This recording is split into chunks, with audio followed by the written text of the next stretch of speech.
Michael Moore woke up that Tuesday morning with no idea his world was about to turn upside down.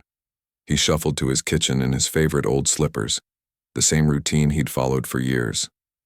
Coffee first, then check the news, then get to work on his latest documentary project. The sun was just coming up, casting long shadows across his quiet neighborhood.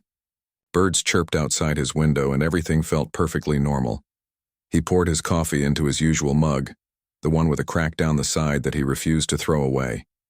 Some things in life, he believed, were worth keeping even when they showed their age. His home office was exactly how he liked it. Books stacked everywhere, old movie posters on the walls, and a desk covered with papers from various projects. The big television in the corner was always on, usually tuned to news channels. It was his way of staying connected to the world, always listening for the next story that needed to be told. Moore settled into his comfortable chair and reached for his phone. The screen lit up with dozens of notifications. News alerts, text messages, missed calls. Nothing unusual there. Being a filmmaker meant people always wanted to talk, always had opinions about his work. He scrolled through them lazily, sipping his coffee and enjoying the quiet morning. Then something caught his eye. A breaking news alert about a live television interview happening right now. Kash Patel was speaking on one of the major networks, and the preview text mentioned something about upcoming investigations. Moore felt a small flutter in his stomach, but he couldn't say why. He grabbed the remote and turned up the volume. There on screen was Patel, sitting across from a news anchor, looking calm and confident. The man always looked like he knew something. Others didn't, and today that feeling was stronger than ever. Moore had been in this business long enough to know when someone was about to drop a bombshell. There was something in Patel's eyes, a certain look that said he was holding cards close to his chest, waiting for the right moment to play them. Just then, his assistant came rushing into the office. Lisa had worked with him for 3 years now, and she never got rattled easily. But today her face was pale and she was practically out of breath. "You need to watch this right now," she said, pointing at the television. "Turn it up. This is about to get very interesting." Moore looked at her, then back at the screen. The interview had been going on for about 10 minutes already, mostly routine political talk. But something in Lisa's voice made him pay closer attention.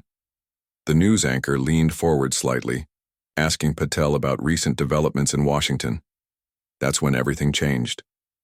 Patel smiled, but it wasn't a friendly smile.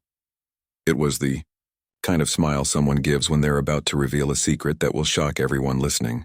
He adjusted his tie, looked directly into the camera, and began speaking in that careful, measured way that politicians use when they want every word to count. "Well, I think the American people deserve to know what's really been going on behind the scenes," Patel said slowly. "There are investigations coming that will surprise a lot of people. Some very prominent figures in the progressive movement are going to have some very difficult questions to answer." Moore felt his coffee mug slip slightly in his hands. He set it down quickly, his full attention now on the television screen. "Patel," continued, his voice steady and confident, "we're talking about people who have made careers out of criticizing others, pointing fingers, making accusations. But it turns out they might have some explaining to do themselves." The news anchor pressed for more details, but Patel was smart. He gave just enough information to create a firestorm without saying anything that could get him in legal trouble. He mentioned investigations, he talked about accountability. He hinted at revelations that would shock the public. Moore's heart began beating faster. He had been making documentaries for decades, going after powerful people, asking tough questions. And now someone was talking about investigations into progressive figures. The implications were becoming clearer with each word Patel spoke. "The truth has a way of coming out," Patel said, looking directly into the camera again. "And when it does, I think a lot of people are going to be very surprised by what they learn." Lisa moved closer to the television, her arms crossed tightly. "This doesn't sound good," she whispered. Moore felt like the room was spinning slightly. He had spent his career on the other side of this equation, being the one asking tough questions, demanding answers from people in power. The idea that he might now be on the receiving end of that scrutiny was something he had never really prepared for. The interview continued for another 15 minutes, but every word felt like it was aimed directly at him. Patel talked about corruption, about people using their platforms for personal gain, about investigations that would reveal the truth about certain public figures. By the time the interview ended, Moore's hands were shaking slightly. He reached for his phone and saw that he already had 12 missed calls. The news cycle moved fast these days, and apparently word was already spreading about whatever Patel had implied during his television appearance. Lisa stood by the television, remote, in hand switching between news channels. Already, other networks were picking up the story, analyzing what Patel had said, speculating about who he might have been referring to. "We need to start making some calls," Lisa said quietly. "People are going to want answers, and we need to be ready." Moore nodded, but he felt like he was moving underwater. Everything seemed surreal, like he was watching someone else's life fall apart on television. He had always known that public life came with risks, that anyone who put themselves out there could become a target. But knowing it intellectually and experiencing it were two very different things. His phone buzzed with a text message, then another, then several more in quick succession. Reporters, colleagues, friends, all wanting to know if he had any comment on what Patel had said during the interview. Moore looked out his office window at the peaceful suburban street. Just an hour ago, his biggest worry had been whether to have scrambled eggs or toast for breakfast. Now he was facing what could potentially be the biggest crisis of his career. The morning sun was higher now, and the shadows in his office were shorter. But somehow the room felt darker than it had earlier. The comfortable routine of his morning had been shattered by 25 minutes of television, and Moore had the sinking feeling that nothing would ever be quite the same again. Lisa was already on her phone, speaking in hushed tones to someone. Moore could hear bits of the conversation, words like crisis management and legal advice and media strategy. The machinery of damage control was already starting to turn, but Moore wasn't sure if it would be enough to handle whatever storm was coming. He picked up his coffee mug again, but the coffee had grown cold while he watched the interview. Somehow, that seemed fitting. Everything that had been warm and comfortable about his morning had suddenly turned cold and uncertain. The phone on his desk rang, and Moore stared at it for a moment before answering. He knew that once he picked up that phone, once he started responding to questions and making statements, there would be no going back to the quiet morning he had been enjoying just a short while ago. But he also knew he had no choice. The interview was over, the words had been spoken, and now it was time to deal with whatever came next. By 10 in the morning, Moore's phone had become his worst enemy. Every few minutes it would buzz with another call, another text message, another notification that made his stomach twist into knots. He tried putting it on silent, but somehow that made it worse. Watching the screen light up over and over again without hearing the sound felt like watching a storm approach in complete silence. Lisa had taken over his dining room table, spreading papers everywhere and making call after call. She had that look on her face that meant business, the same expression she got when they were trying to meet an impossible deadline for a film premiere. But this wasn't about making a deadline. This was about trying to save his reputation.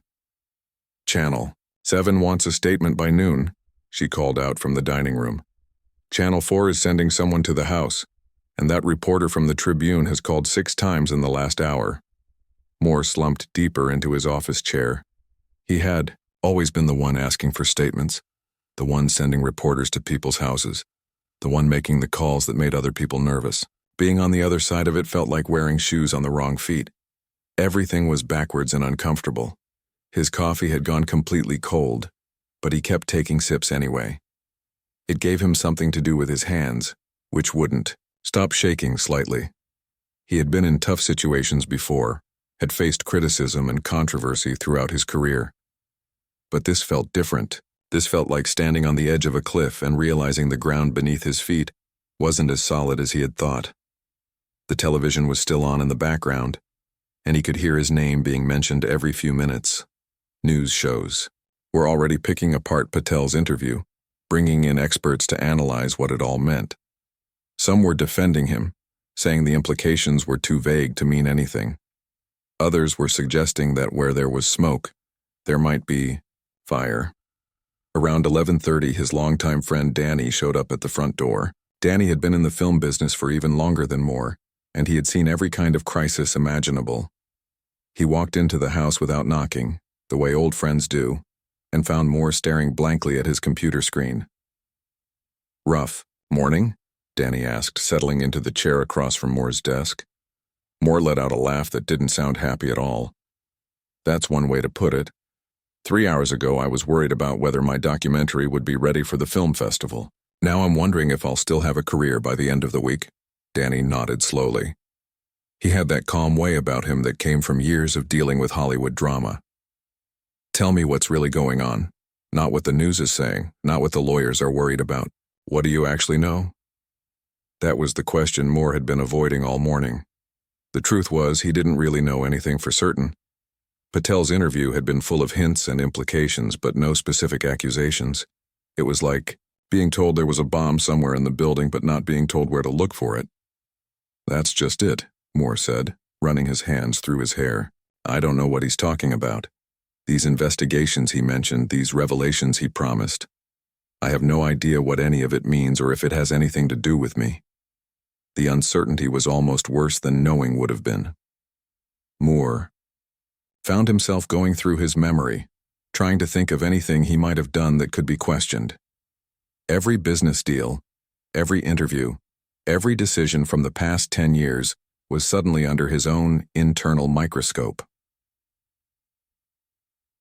Lisa appeared in the doorway, holding her phone and looking frazzled. "Your publicist is here. She says we need to make some decisions quickly before this gets any bigger." Moore had worked with Rebecca for almost 5 years. She was good at her job, maybe too good sometimes. She could spin almost any story in a positive direction, find the silver lining in the darkest cloud. But when she walked into his office that day, even she looked worried. "We need to talk strategy," Rebecca said, not bothering with small talk. "The story is spreading faster than we can keep up with. Social media is already running wild with speculation, and the afternoon news shows are all planning segments about this." She opened her laptop and showed Moore the trending topics on various social media platforms. His name was everywhere, mixed in with Patel's name and words like investigation and corruption. It was like watching his reputation get torn apart in real time by thousands of strangers who didn't know him, but had already made up their minds about him. "What are our options?" Moore asked, though he wasn't sure he wanted to hear the answer. Rebecca pulled out a folder thick with papers. "We can go on the offensive, demand that Patel provide specifics instead of hiding behind vague implications. We can stay quiet and hope it blows over. Or we can get ahead of it somehow, control the narrative before someone else does it for us." Each option sounded worse than the last. Going on the offensive might make him look guilty of something. Staying quiet might make him look like he was hiding something. Trying to control the narrative could backfire if he said the wrong thing. Danny leaned forward in his chair. "What does your gut tell you? You've been making films about this kind of thing for years. If you were on the outside looking in, what would you think?" Moore closed his eyes for a moment. If he were making a documentary about this situation, if he were the one asking the tough questions, what would he want to know? What would seem suspicious to him? "I'd want to know why someone would make implications like that without providing proof," he said finally. "I'd want to know what they were trying to accomplish and who benefits from throwing around accusations without backing them up." Rebecca was taking notes as he talked. "That's good. That's an angle we can work with. You're not just defending yourself. You're asking the same kinds of questions you've always asked. You're doing what you've always done." But even as they talked through possible responses, Moore could feel the weight of the situation settling on his shoulders like a heavy coat. The phone calls weren't going to stop. The news coverage wasn't going to end. The speculation and the rumors and the analysis would continue for days, maybe weeks. Lisa stuck her head into the office again. "The reporter from Channel 4 is outside. She wants to know if you'll make a statement." Moore looked out his window and saw the news van parked across the street. A woman with a microphone was standing on his front lawn speaking to a camera. Behind her, his house looked peaceful and normal, but somehow the presence of the news crew made everything feel exposed and vulnerable. "Not yet," Rebecca said quickly. "We need more time to prepare. Lisa, can you tell them that Mr. Moore will have a statement later today?" As Lisa went to deal with the reporter, Moore felt like he was watching his life split into two parts. There was the life he had been living that morning, quiet and predictable and comfortable. And there was this new life, where every word he said would be analyzed, where every decision could have consequences he couldn't predict. Danny stood up to leave, but he paused at the door. "You know, in all the years I've known you, you've never backed down from a fight when you believed you were right. Don't start now." After Danny left, Moore sat alone in his office for a few minutes, listening to the sounds of Rebecca and Lisa working in the other room. The phone was still buzzing constantly, and he could hear the television in the background still talking about the story. He thought about all the people he had interviewed over the years, all the times he had showed up at someone's office or home with cameras and tough questions. Some of them had been guilty of the things he was investigating. Others had been innocent but caught up in situations beyond their control. Now he was finding out what it felt like to be on the other side of that equation. The uncertainty, the feeling that events were spinning out of his control, the way a single television interview could change everything in the space of a few hours. The afternoon stretched ahead of him, full of decisions to make and strategies to plan. But for now, he just sat in his chair, looking out at his quiet neighborhood street, trying to figure out how his ordinary Tuesday morning had turned into the most challenging day of his career. 3 days had passed since that terrible Tuesday morning, and Moore felt like he had aged 3 years. Sleep had become a stranger to him. Every time he closed his eyes, he would think of another phone call he needed to make, another statement he needed to review, another problem that needed solving. His house had turned into a command center, with people coming and going at all hours. The dining room table was covered with legal documents, press statements, and printed emails. Lisa had set up what she called mission control in his living room with 3 laptops, 2 phones, and a whiteboard covered in timelines and action items. The peaceful quiet of his home had been replaced by the constant buzz of activity. Moore walked around his house in a daze, picking up coffee cups and sandwich plates that people had left behind. It felt strange to see his personal space taken over by this crisis. The couch where he used to relax and watch movies was now a workstation. The kitchen counter where he made his morning coffee was stacked with newspapers and printed articles about the story. On Thursday morning, his lawyer arrived early. Patricia had been handling his legal matters for 8 years, and she always brought a sense of calm confidence to any situation. But when she sat down across from him at the kitchen table, Moore could see concern in her eyes that hadn't been there before. "We need to talk about what this could really mean," Patricia said, opening a thick folder.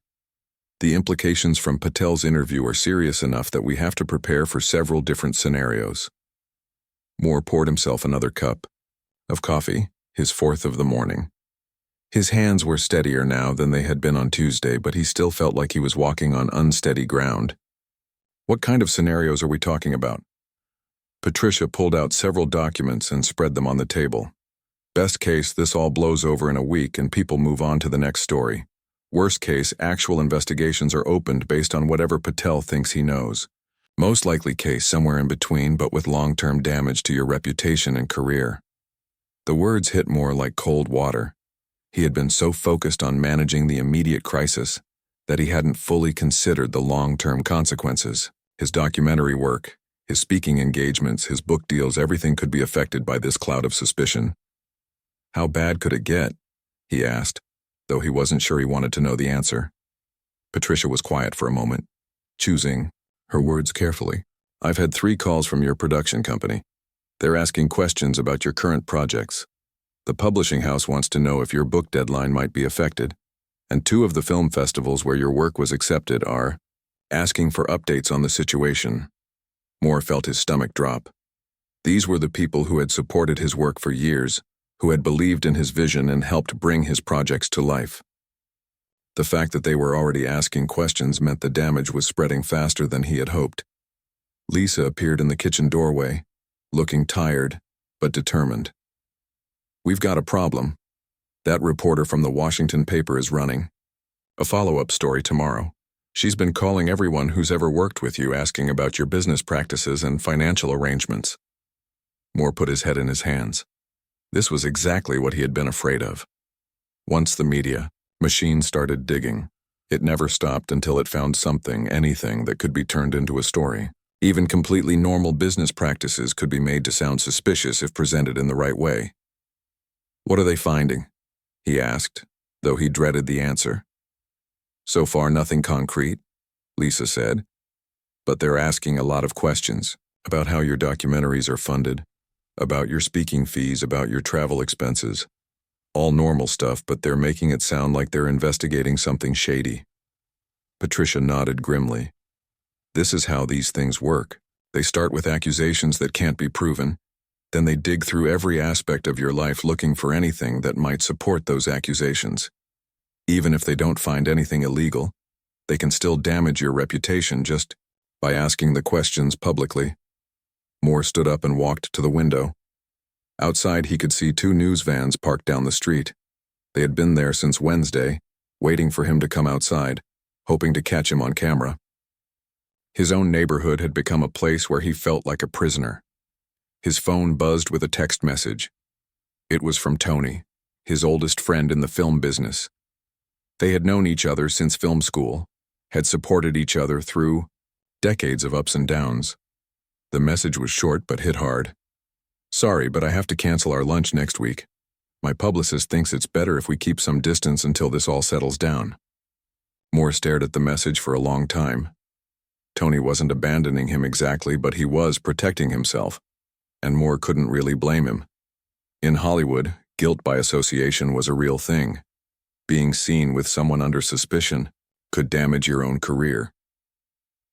Over the next few hours, similar messages arrived from other colleagues. A director who was supposed to appear with him at a film festival begged off. A producer who had been interested in his next project suddenly needed more time to think about it. One by one, people who had been part of his professional world were creating distance. By Friday afternoon, Moore felt completely isolated. The house was still full of people trying to help him, but professionally he was more alone than he had been in years. Projects that had seemed certain were now uncertain. Relationships that had seemed solid were now fragile.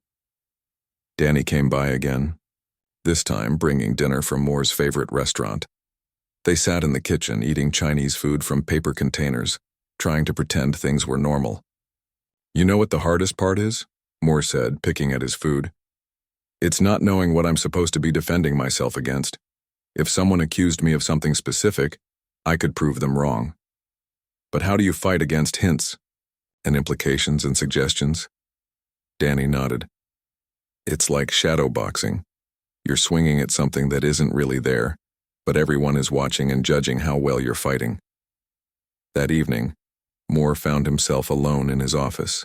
For the first time in days, Lisa had gone home, Patricia had left to prepare more legal documents, and Rebecca was working on a media strategy from her own office. The house felt strangely quiet after all the activity. He turned on the television and flipped through the news channels. His story was still being covered, but it was no longer the top story on every show. Other news was starting to take over, which should have been a relief. But instead, he realized that the story was settling into a longer, slower burn that might be even more damaging. On one channel, a political commentator was discussing the questions surrounding his work.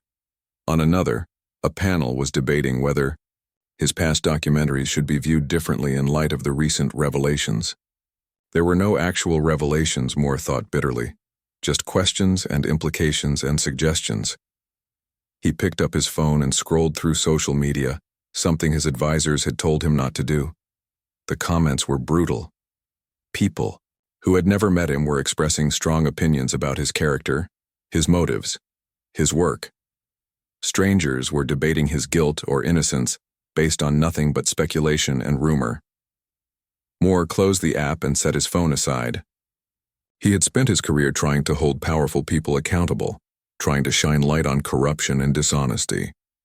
Now he was learning what it felt like to have that light turned on him, and it was blinding and harsh and unforgiving. The Weekend stretched ahead of him. 2 days where the news cycle would slow down, but the damage would continue to spread. People would have time to form opinions, to share stories, to decide what they believed about him based on incomplete information. Moore looked around his office at the awards on his shelves, the photos from film premieres, the letters from fans who had been inspired by his work. Everything in this room represented decades of effort, of standing up for what he believed in, of trying to make a difference in the world.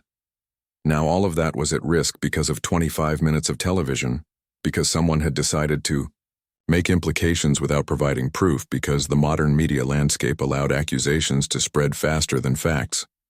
He turned off the television and sat in the growing darkness, wondering if his career would survive this storm, and if it did, whether it would ever be the same again. 3 weeks had passed since that life-changing Tuesday morning, and Moore was finally ready to step out of the shadows. The constant buzz of phones and meetings had died down to a more manageable level. The news vans had moved on to other stories. His house had returned to something that almost resembled normal, though he knew things would never be quite the same. He woke up that Monday morning and made a decision. Instead of hiding in his office, instead of letting other people speak for him, he was going to take control of his own story. The time for crisis management had passed. Now it was time for something harder but more important: rebuilding. Lisa found him in the kitchen making breakfast for the first time in weeks.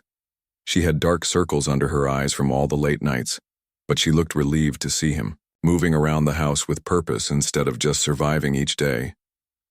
"You look different today," she said, pouring herself coffee from the pot he had made. "More like yourself." Moore cracked eggs into a pan, enjoying the simple act of cooking. "I've been thinking a lot about what comes next. We can't keep playing defense forever. At some point you have to stop reacting and start acting." The plan he had been forming was simple but risky. Instead of waiting for the story to fade away, instead of hoping people would forget, he was going to address it head on. Not with lawyers and publicists and carefully worded statements, but in his own voice, in his own way. His first public appearance would be at Henderson's Books, a small independent bookstore in his hometown that had been supporting local authors for 30 years. The owner, Mrs. Chen, had called personally to invite him. She said her customers had been asking about him, wanting to hear his side of the story. "Are you sure about this?" Rebecca asked when he called to tell her about his choice. "The media will be there. Every word you say will be analyzed and picked apart." Moore looked out his kitchen window at the quiet street where he had lived for so many years. "That's been happening anyway. At least this way, I get to choose my words instead of having other people choose them for me." The bookstore event was scheduled for Thursday evening. Moore spent the days leading up to it thinking about what he wanted to say, how he wanted to say it. He wrote notes, threw them away, wrote new ones. Nothing felt right until he realized he was overthinking it. Thursday evening came faster than he expected. As he drove to the bookstore, Moore felt nervous in a way he hadn't experienced in years. He had spoken to thousands of people, had appeared on countless television shows, had faced hostile audiences before. But this felt different. This felt personal. The bookstore was packed. Every chair was filled, and people were standing along the walls and in the back. Some faces looked familiar, longtime supporters of his work. Others were strangers, people who had come out of curiosity or skepticism. Moore could see a few reporters in the crowd, notebooks ready. Mrs. Chen introduced him with warmth and dignity, focusing on his decades of work rather than the recent controversy. When Moore stood up to speak, the room fell completely silent. 3 weeks ago, I woke up thinking I knew what my day would look like, he began, his voice steady despite his nerves.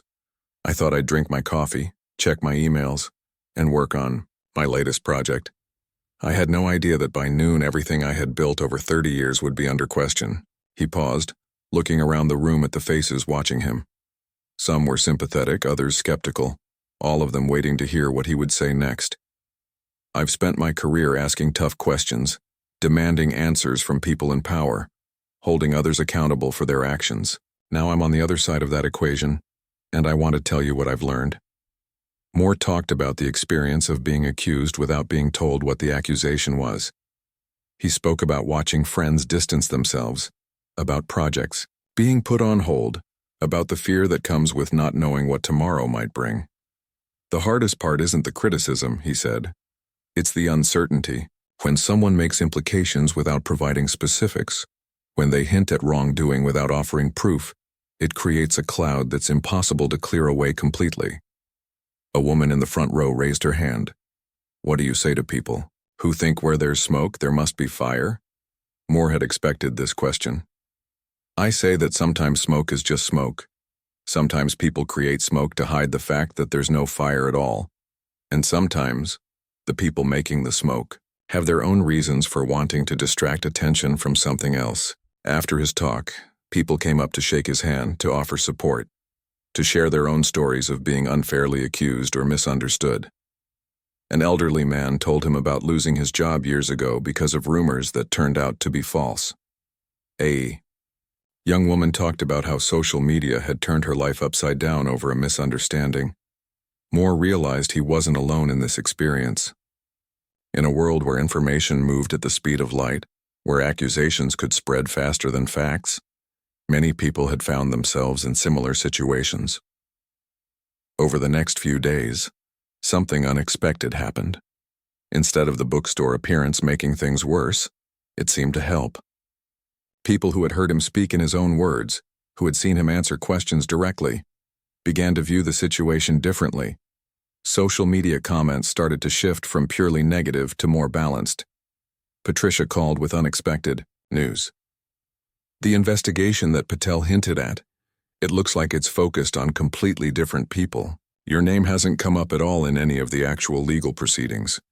Moore felt a wave of relief wash over him, but also a surge of anger. So all of this, all the damage to my reputation, was based on nothing?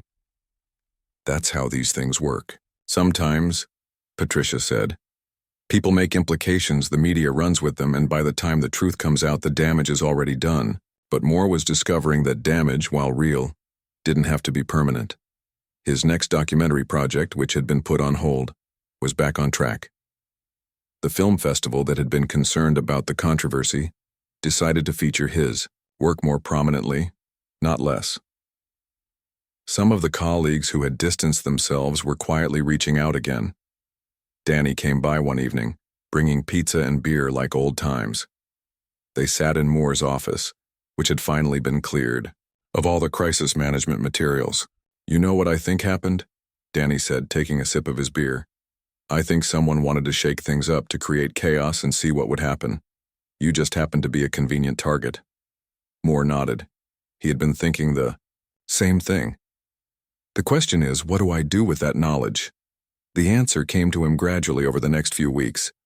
His next documentary project would be about exactly this: how accusations without proof could destroy lives, how the modern media landscape made it easy to attack people without consequences, how the court of public opinion worked differently than any real court.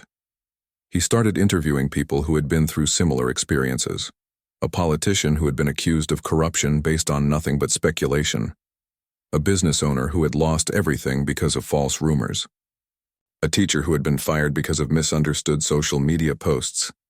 Each story revealed the same pattern: accusation, media frenzy, damage, and then often, much later when it was too late to matter, the truth would finally come out.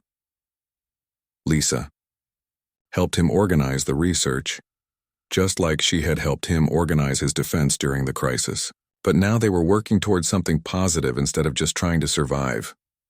It's strange, Moore said one afternoon as they reviewed interview footage. 3 months ago, I thought this was the worst thing that could happen to my career. Now I'm wondering if it might lead to some of my most important work. The experience had changed him. There was no denying that.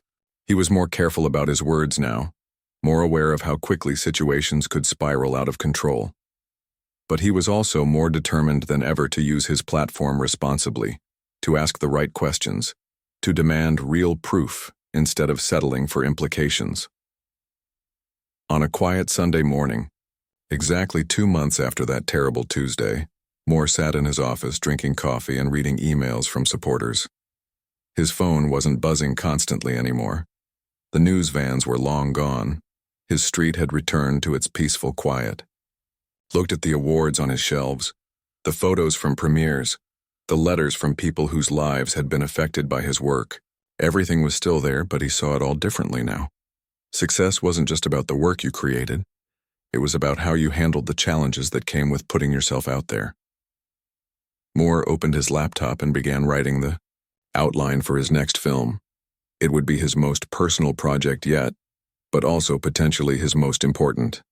Because now he had something that many filmmakers never had. He had been on both sides of the story.